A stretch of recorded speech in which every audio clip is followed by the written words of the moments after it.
Hey everybody out there on YouTube, something a little different today. Just a quick little video. For Christmas, I put car parts on my Christmas list, and my wife, great as she is, bought me a new fuel sender for Huey. And I'm sitting in right now.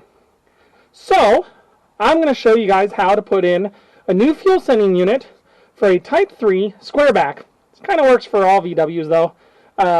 You know, the Beetles and the Type 3s. I've never played with a Type... was it Type 4 or whatever? Type 34? So, Alex, if you're out there, let me know in the comments. I don't know if the fuel sending unit looks the same, or at least the attachment does. So this is a 67 Type 3 Squareback, and from what I've seen, they're mostly the same whenever they get like mid to late 60s and up.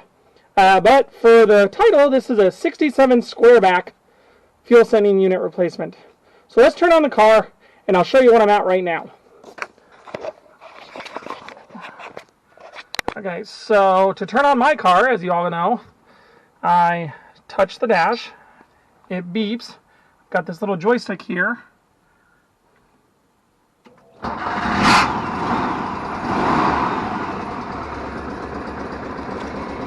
And as you can kind of see, it's just a little bit above half a tank. And I just got gas recently, so that's what makes me think this is wrong. So, turn it off. I have a digital speedometer there because I still got to change this too. So that'll be an upcoming video probably this next few months, is to change the speedometer cable down. But let's do this.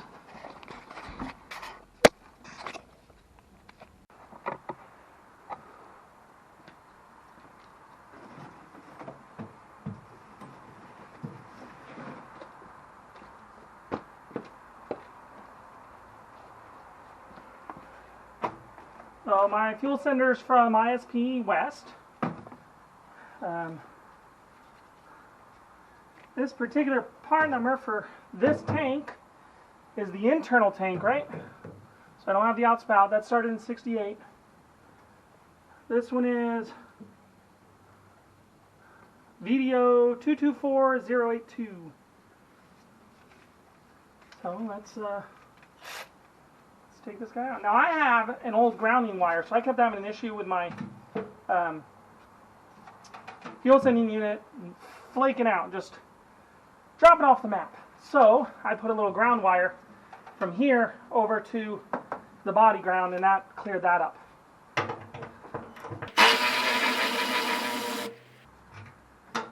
Now I don't know how old this sending unit is, whether it's original to the car, if the tank's original to the car, if the tank's a swap, I know nothing.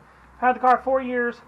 The gentleman that owned it before me, great guy that lives up in the next state over, he did not tell me that he replaced the tank. I bought it from a guy in between, but the guy that actually got it running out of the back of a garage. So I guess this sat behind a garage in Kansas City for a long time. You know, a work garage, not like my garage. He got it out.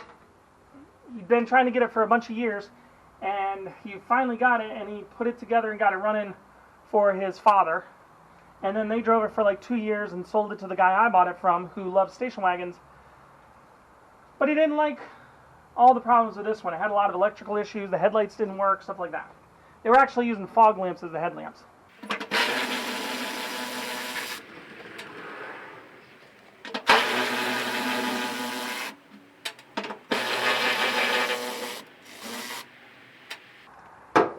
Ooh, smelled like gas.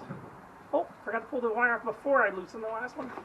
Okay, these two guys over here.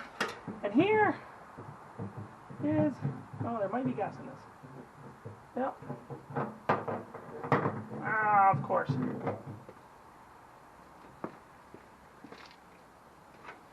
I always forget these cylinders hold gas. Wipe it off before it ruins the paint. Oopsie. Oopsie, oopsie. Okay. Now,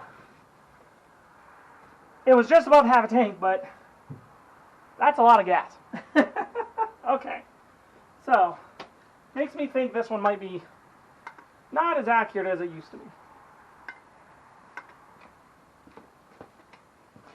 Who knows? Maybe they can be refurbished. I have not looked into it. Comment below if you know if they can be refurbished. Maybe I'll find it, get it refurbished, and then keep this one as the spare. Now this one also came with this guy, a rubber gasket. Now I don't have any gaskets, and this guy has a gasket on it. So I don't know how many gaskets I'm supposed to have. Obviously I don't put a gasket on top. It's already got a gasket below. Maybe they're saying that that gasket's better than this gasket. I also noticed playing with it that this gasket has a slight offset. So if you spin it one hole over, you cannot see. So it's not perfectly symmetrical. I wonder if you can see that. So if you see this hole, but this one's not, so you have to actually line it up where they're all slightly offset.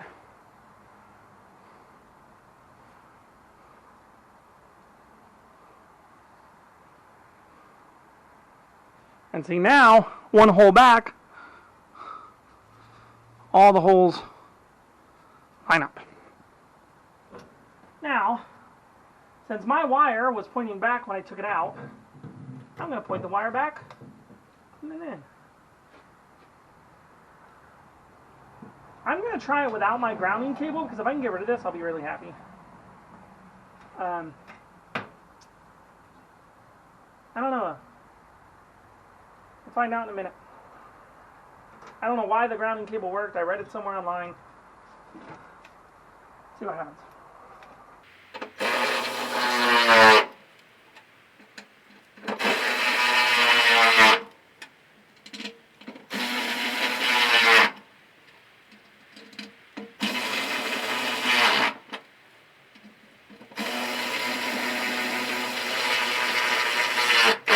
Didn't catch for a second there.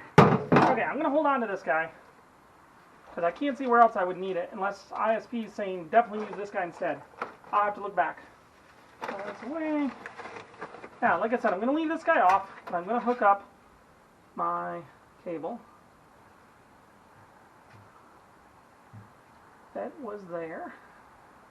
Not hook up this guy. He'll be way over here. He's just literally ground to over here. Okay. Let's see what happens. Come around with me.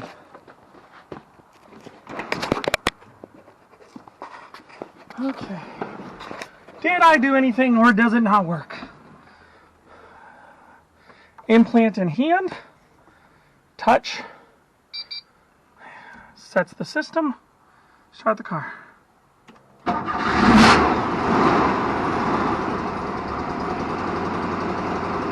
Oh, it's definitely higher up than it was. More accurate now.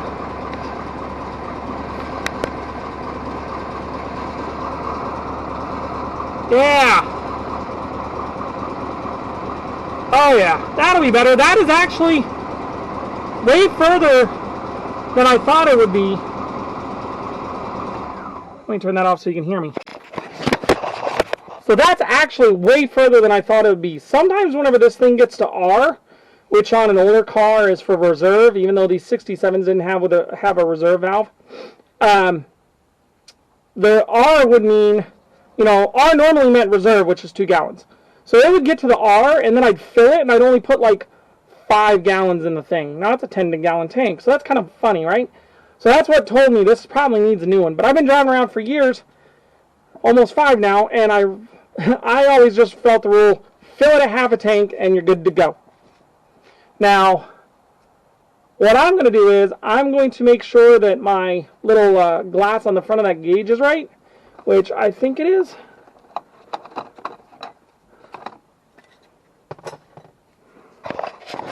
So see the VDO at the bottom? This whole thing is ever so slightly cocked that way. And the gauge is underneath. So the glass is actually slightly off. So what I might do is try to adjust that gauge a little bit so that I can actually have it exact. Because I know the gauge is in there right because the screws in the back kind of help you align it. But success. Simple job, but so much better. I'll actually know, like, fuel level wise. Now, of course, you saw that the tank was almost full, but don't forget it's a bigger belly on the bottom than it is on the top. So it's got a little bit more, but that is way more accurate. Just by it going up tells me that it's more accurate than the old one. The old one was probably an original. If anything, it was a new old stock. So there you have it. Quick little video. I'm still working on the panel bug. It's next to me. I'm still trying to design the brake calipers for the rear to work with the Nissan Leaf rotors and the Audi brake calipers on the rear end of a Beetle. You know, the big spring plates. So that being said, it's a lot of just design work on a computer. I might show some of that, probably won't. I'll probably show you whenever I start actually getting into the cardboard aided design version, which is I've designed something out of, you know, in the computer. I've laser cut it on a piece of cardboard. I try to build it and then rough it in so that I can see all my holes and stuff work. And then I'll probably plasma cut some steel and weld it to become those adapter plates to hold the 4 bolts from the Nissan Leaf bearings onto the plate that holds the rear wheels on a Beetle. The technology has to mesh together. Everything's compatible. You just got to figure out how it goes together. So here we are. Thanks for joining. And it's not a big project, but I was excited to get a new part, and I wanted to put it on. I also today did a oil change and a valve adjustment because it's been like in the 20s for the last 2.5 weeks, and Huey doesn't like it whenever it drops below 30. Also, as you can tell, I'm in the garage. My wife said it was okay to park Huey in the garage on super cold nights, so if we know it's going to get below 40, we park Huey in the garage because he doesn't like starting in the morning, even with his battery tender on it. I spoke with my chat group, the Type 3 dudes, and they consist of Steven from Apple Shed Garage, David, who is VW Junkie, Alex from Graphs Garage, and Jeremy from over at Jeremy's channel. You know, we've kind of decided that it's not the battery's fault for this car to not start in the cold, and it's probably not a wiring issue. I think, and it kind of seems like it's going that way, is that when it gets extremely cold, the starter hits wrong, and it won't mesh into the starter, the big gear, you know, the flywheel to get the car started.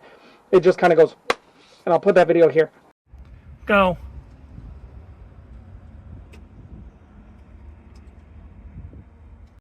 Great. That was nicer. See what I mean? It just clunks real quick. And I can get it going if sometimes it even gets stuck. The old school stuck where you have to bang on it with a hammer that you're not supposed to do, but it does it. So, you know, it's one of those things. You know, living with an old car. I've been driving it 4 years now. Almost 5, actually. Let me think. 2020. Yeah, so it was May... Early 2020 that I got the car, so now it's going to be early 2025, so that's a good 4.5, you know, over 4 years now. So it's one of those things that's kind of fun to have, but you got to know what you're doing, and I knew nothing when I first got the car, but now I know everything, or at least I think I know everything. I'm always learning. Always learn. I'm rambling. If you like this video, like and subscribe, and stay tuned for more panel bug build as I get those designs made. Peace out, everybody. And get out in the garage and do something. I am. Huey, let's ride.